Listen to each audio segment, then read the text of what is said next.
আসসালামু আলাইকুম।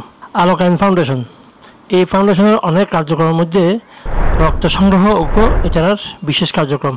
তারা এই শাটডাউনের সময় রক্ত সংগ্রহে গড়িয়ে প্রচুর রুগীরে এই রক্ত সেবা দিয়ে তারা রক্তদাতা এবং রক্ত গ্রহীদের মধ্যে মেলবন্ধন তৈরি করে।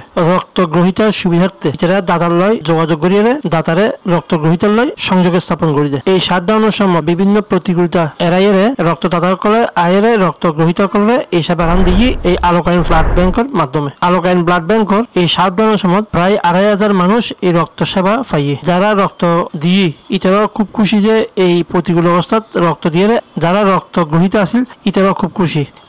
এন রুগী আছিল যে 60,000 বোল্ডাজত ফুরি গিয়ে এরকম রুগীও এই রক্ত সেবার গ্রহণ করছে। বিভিন্ন প্রতিযোগিতার পরও তারা মধ্যরাত পর্যন্ত চিটাং মেডিকেলত এই কার্যক্রম চালাইয়ে। আগামীতে তারা কার্যক্রম জোরদার করবার লাই তারা চেষ্টা চালাই যায় এবং সাধারণ জনগণের কাছে তারা সহযোগিতা প্রত্যাশা করে। এই আলোক আইন ব্লাড ব্যাংকের সদস্য সংখ্যা প্রায় 100 জন। এর পরও তারা আরো সদস্য সংগ্রহ করে যাতে মানুষ রক্ত চাইলে দ্রুত রক্ত পাইফান এতলা বলি তারা রক্তদাতা সংগ্রহ করতে চার। মানুষ যাতে রক্ত সেবা দ্রুত পাইফান এই বলতে তারা স্বপ্ন। Zahed, C71 news, Chittagong.